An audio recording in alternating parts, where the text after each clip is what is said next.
Cheryl Jones with SPNN, and in this episode of Market, we ask the question, what really is organic?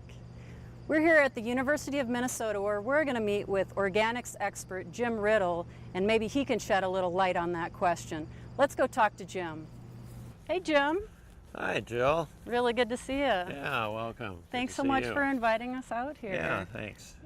So Jim, tell me how you got involved in organic food production. Well, I grew up on a farm and then was raising produce down in the Winona area, organic produce, helped start the farmers market there, and then worked as an organic inspector for 20 years and served a 5-year term on the USDA National Organic Standards Board. And now for the last 6 years, I work for the University of Minnesota doing organic outreach work. Okay, so you really do know what you're talking about. Well, let's hope so. Okay, and so now for the $32 billion question. What really is organic? Yeah, well, that was the sale of organic foods last year in the U.S., so there's a lot of people seeking it out. And organic foods are essentially grown in healthy soil.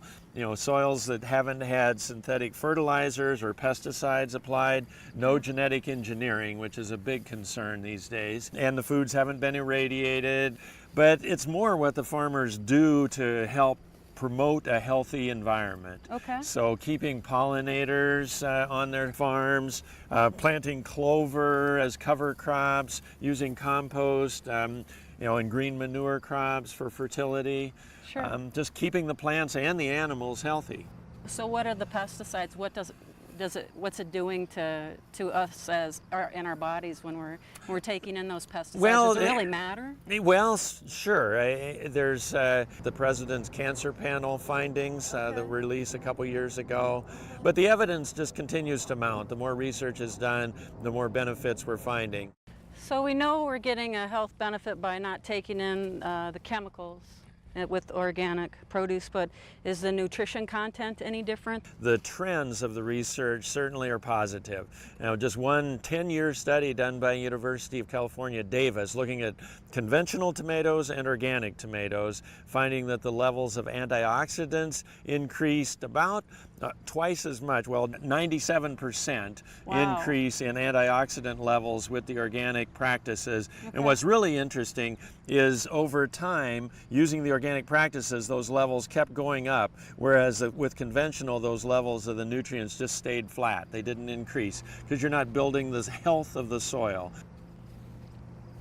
So you had mentioned the clover as a ground cover as one of the techniques that organic farmers use, and how does that affect the soil? Yeah, well, clover is a legume, which means it fixes nitrogen from the atmosphere and puts that into the soil. So the bed of clover can be tilled under, and then you don't have to purchase a nitrogen fertilizer, and vegetables can be grown on that side next year and rotate back and forth. So one of the sayings of organic is feed the soil, not the plants. And a healthy soil makes healthy plants, healthy animals, healthy people. Right, right. Then you were asking about livestock.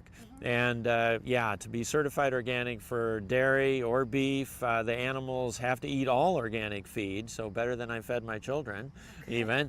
Right. But they don't receive any hormones, no antibiotics, no GMOs, of course.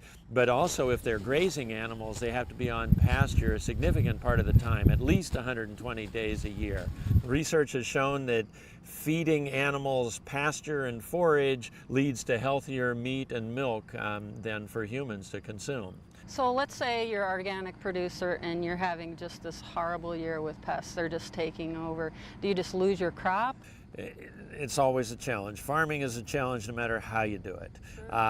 But with organic, you usually have more diversity. So some things are going to have a good year, other things might struggle. But there's quite a few approved pesticides that are allowed in organic, and based on natural formulations, neem oil or pyrethrum.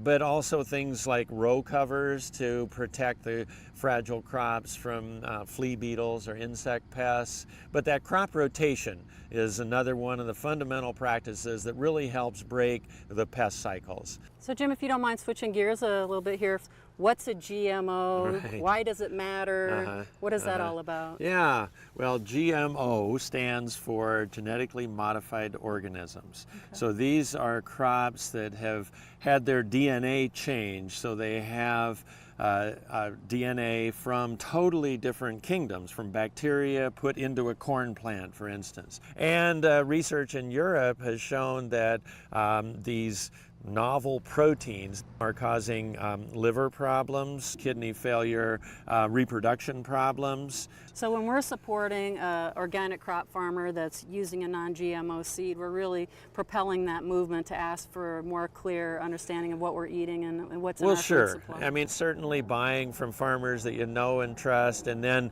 looking for that certified organic label.